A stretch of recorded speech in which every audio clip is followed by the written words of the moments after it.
श्रीमद् भागवत महापुराण दसम स्कंध 15वां अध्याय। इस अध्याय के अंतर्गत आज आप सुनेंगे धेनुकासुर का उद्धार और ग्वाल बालों को काली नाग के विष से बचाना।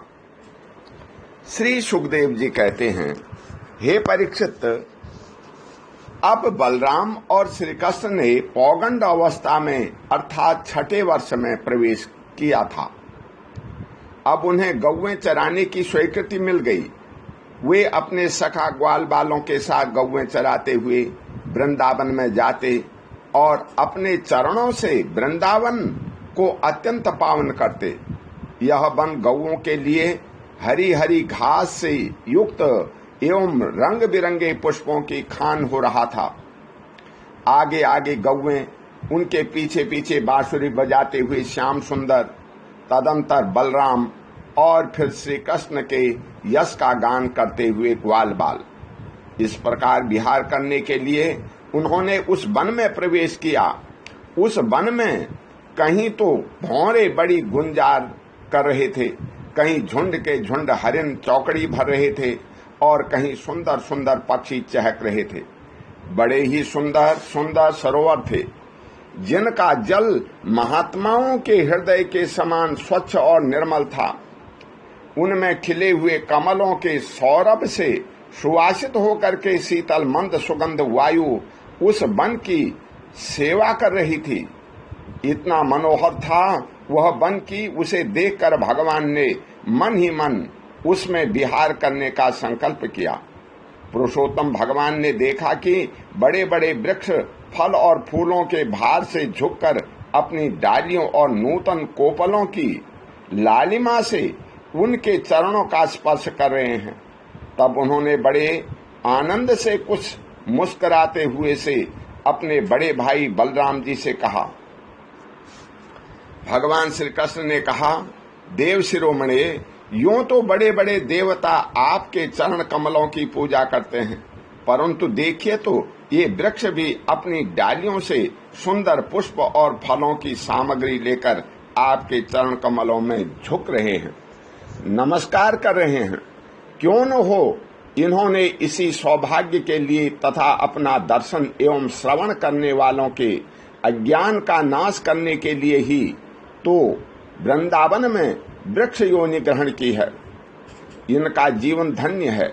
आदि पुरुष, यद्यपि आप इस वृंदावन में अपने ऐश्वर्य रूप को छिपाकर बालकों की सी लीला कर रहे हैं, फिर भी आपके श्रेष्ठ भक्त मुनिगण अपने इष्ट देव को पहचान कर यहाँ भी प्रायः भौरों के रूप में आपके भुवन पावन यश का निरंतर गान करते हुए आपके भजन में लगे रहते हैं। वे एक क्षण के लिए भी आपको नहीं छोड़ना चाहते। भाई जी, वास्तव में आप ही स्तुति करने योग्य हैं। देखिए, आपको अपने घर आया देख ये मोर आपके दर्शनों से आनंदित होकर के नाच रहे हैं। हरिण्या मृगनयनी गोपियों के समान अपनी प्रेम भरी तिरछी चितवन से आपके प्रति प्रेम प्रकट कर रही हैं, आपको प्रसन्न कर रही हैं।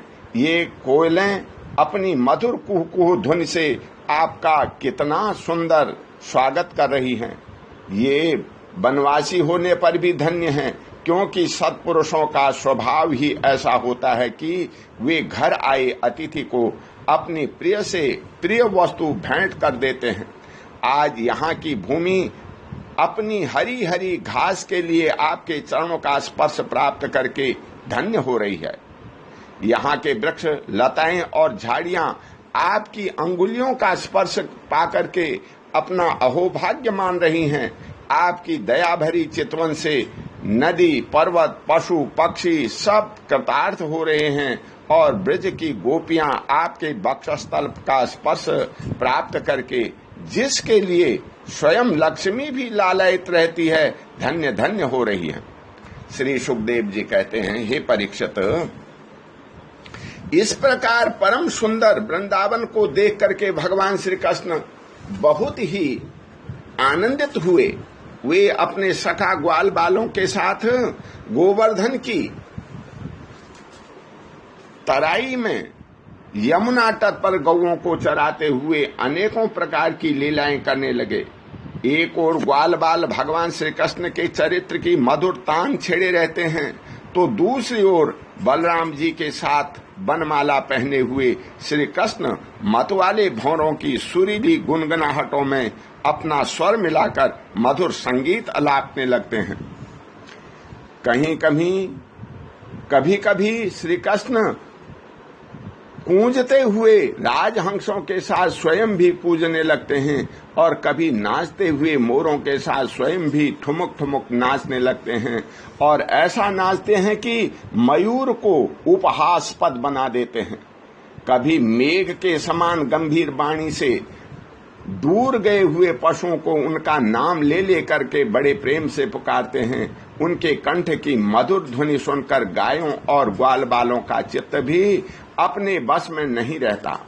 कभी चकोर, क्रौंच, चकवा, भरदूल और मोर आदि पक्षियों की सी बोली बोलते तो कभी बाघ, सिंह आदि की गर्जना से डरे हुए जीवों के समान स्वयं भी भयभीत सी लीला करते। जब बलराम जी खेलते खेलते थक कर किसी ग्वाल बाल की गेंद को तकिए में सिर रख करके लेट जाते, तब श्री कृष्ण उनके पैर दबाने लगते, पंखा झलने लगते और इस प्रकार अपने बड़े भाई की थकावट दूर करते। जब ग्वाल बाल नाचने गाने लगते अथवा ताल ठोक ठोक करके दूसरे से कुश्ती लड़ने लगते, तब श्याम और राम दोनों भाई हाथ में हाथ डालकर खड़े हो जाते और हंस हंस करके वाह वाह करते। कभी कभी स्वयं श्री कृष्ण भी ग्वाल बालों के साथ कुश्ती लड़ते लड़ते थक जाते तथा किसी सुंदर वृक्ष के नीचे कोमल पल्लवों की सेज पर किसी ग्वाल बाल की गोद में सिर रखकर लेट जाते। हे परीक्षित, उस समय कोई कोई पुण्य से मूर्तिमान स्वरूप ग्वाल बाल महात्मा श्री कृष्ण के चरण दबाने लगते और दूसरे निष्पाप बालक उन्हें बड़े बड़े पत्ते या अंगोछियों से पंखा झलने लगते। किसी किसी के हृदय में प्रेम की धारा उमड़ आती तो वह धीरे धीरे उदार शिरोमणि परम मनस्वी श्री कृष्ण की लीलाओं के अनुरूप उनके मन को प्रिय लगने वाले मनोहर गीत गाने लगता। भगवान ने इस प्रकार अपनी योग माया से अपने ऐश्वर्यमय स्वरूप को छिपा रखा था। वे ऐसी लीलाएं करते जो ठीक ठीक गोप बालकों की सी ही मालूम पड़ती। स्वयं भगवती लक्ष्मी उनके चरण कमलों की सेवा में संलग्न रहती है। वे ही भगवान इन ग्रामीण बालकों के साथ बड़े प्रेम से ग्रामीण खेल खेला करते थे। हे परीक्षित, ऐसा होने पर भी कभी कभी उनकी ऐश्वर्यमयी लीलाएं भी प्रकट हो जाया करती हैं। बलराम जी और श्री कृष्ण के सखाओं में एक प्रधान गोप बालक थे, श्रीदामा। एक दिन उन्होंने तथा सुबल और सुतो कृष्ण, छोटे कृष्ण आदि ग्वाल बालों ने श्याम और राम के बड़े प्रेम के साथ कहा, हम लोगों को सर्वदा सुख पहुंचाने वाले बलराम जी, आपके बाहुबल की तो कोई था ही नहीं है। हमारे मनमोहन श्री कृष्ण, दुष्टों को नष्ट कर डालना तो तुम्हारा स्वभाव ही है। यहाँ से थोड़ी ही दूर पर एक बड़ा भारी वन है, बस उसमें 5 ताड़ के वृक्ष भरे पड़े हैं। वहाँ बहुत से ताड़ के फल पक कर गिरते रहते हैं और बहुत से पहले से गिरे हुए भी हैं, परंतु वहाँ धेनुक नाम का एक दुष्ट दैत्य रहता है। उसने उन फलों पर रोक लगा रखी है। बलराम जी और भैया श्री कृष्ण, यह दैत्य गधे के रूप में रहता है। वह स्वयं बड़ा बलवान है ही, उसके साथ और भी बहुत से उसी के समान बलवान दैत्य उसी रूप में रहते हैं।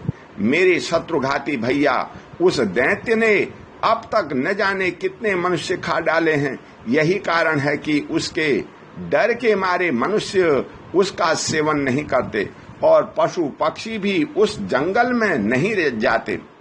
उसके फल हैं तो बड़े सुगंधित परंतु हमने कभी नहीं खाए। देखो ना, चारों ओर उन्हीं की मंद मंद सुगंध फैल रही है। तनिक सा ध्यान देने से उसका रस मिलने लगता है। श्री कृष्ण, उनकी सुगंध से हमारा मन मोहित हो गया है और उन्हें पाने के लिए मचल रहा है। तुम हमें वे फल अवश्य खिलाओ।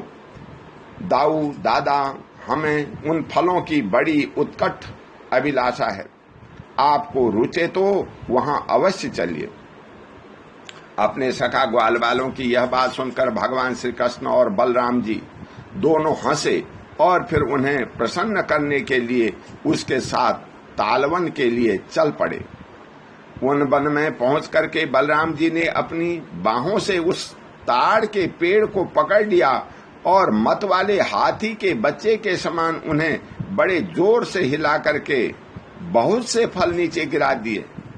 जब गधे के रूप में रहने वाले दैत्य ने फलों के गिरने का शब्द सुना, तब वह पर्वतों के साथ सारी पृथ्वी को कपाता हुआ उसकी ओर दौड़ा। वह बड़ा बलवान था। उसने बड़े वेग से बलराम जी के सामने आकर के अपने पिछले पैर से उनकी छाती में दुलत्ती मारी और इसके बाद वह दुष्ट बड़े जोर से रेंकता हुआ वहां से हट गया। हे राजन, वह गधा क्रोध से भर करके फिर रेंकता हुआ दूसरी बार बलराम जी के पास पहुंचा और उसकी ओर पीठ करके फिर बड़े क्रोध से अपने पिछले पैरों की दुलत्ती चलाई। बलराम जी ने अपने एक ही हाथ से उसके दोनों पैर पकड़ लिए और उसे आकाश में घुमाकर एक ताड़ के पेड़ पर दे मारा। घुमाते समय ही उस गधे के प्राण पखेरु उड़ गए थे। उसके गिरने की चोट से वह महान ताड़ का वृक्ष, जिसका ऊपरी भाग बहुत विशाल था, स्वयं तो तड़तड़ाता हुआ गिर पड़ा। सटे हुए दूसरे वृक्षों को भी उसने तोड़ डाला। उसने तीसरे ने चौथे को, इस प्रकार एक दूसरे को गिराते हुए बहुत से ताल वृक्ष गिर पड़े। बलराम जी के लिए तो यह एक खेल था, परंतु उनके द्वारा फेंके हुए गधे के शरीर से चोट खा करके वहां सब के सब ताड़ के वृक्ष हिल गए। ऐसा जान पड़ता मानो सबको झंझावात ने झकोर दिया हो। भगवान बलराम स्वयं जगदीश्वर हैं। उनमें यह सारा संसार ठीक वैसे ही ओतप्रोत है जैसे सूतों में वस्त्र। तब भला उनके लिए यह कौन आश्चर्य की बात है। उस समय धेनुकासुर के भाई बंधु उसके भाई के मारे जाने से क्रोध के मारे आग बबूला हो गए। सब के सब गधे बलराम जी की ओर और श्री कृष्ण पर बड़े वेग से टूट पड़े। हे राजन, उनमें से जो जो पास आया उसी उसी को बलराम जी और श्री कृष्ण ने खेल खेल में ही पिछले पैर पकड़ पकड़ कर ताल वृक्षों पर दे मारा। उस समय वह भूमि ताड़ के फलों से पट गई और टूटे हुए वृक्ष तथा दैत्यों के प्राणहीन शरीर से भर गई। जैसे बादलों से आकाश थक गया हो, उस भूमि की वैसी ही शोभा होने लगी। बलराम जी और श्री कृष्ण जी की यह मंगलमयी लीला देख करके देवतागण उन पर फूल बरसाने लगे और बाजे बजा बजा करके स्तुति करने लगे। जिस दिन धेनुकासुर मरा, उसी दिन से लोग निडर होकर के उस वन के ताल फल खाने लगे तथा पशु भी स्वच्छंदता से के साथ घास चरने लगे। इसके बाद कमल दल लोचन भगवान श्री कृष्ण बड़े भाई बलराम जी के साथ ब्रज में आए। उस समय उनके साथी ग्वाल बाल उनके पीछे पीछे चलते हुए उनकी स्तुति करते जाते थे। क्यों न हो, भगवान की लीलाओं का श्रवण कीर्तन ही सबसे बढ़कर पवित्र जो है। उस समय श्री कृष्ण की घुंघराली अलकों पर गौओं के खुरों से उड़ उड़कर धूली पड़ी हुई थी। सिर पर मोर पंख का मुकुट था और बालों में सुंदर सुंदर अंगुली पुष्प गुथे हुए थे। उनके नेत्रों में मधुर चितवन और मुख पर मनोहर मुस्कान थी। वे मधुर मधुर मुरली बजा रहे थे और साथ ही ग्वाल बाल उनकी ललित कीर्ति का गान कर रहे थे। बंसी की ध्वनि सुन करके बहुत सी गोपियां एक साथ ही ब्रज से बाहर निकल आई।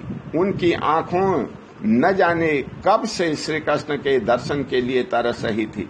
गोपियों ने अपने नेत्र रूप भ्रमरों से भगवान के मुखारविंद का मकरंद रस पान करके दिन भर के विरह की जलन शांत की और भगवान ने भी उनकी लाज भरी हंसी तथा विनय से युक्त प्रेम भरी तिरछी चितवन का सत्कार स्वीकार करके ब्रज में प्रवेश किया।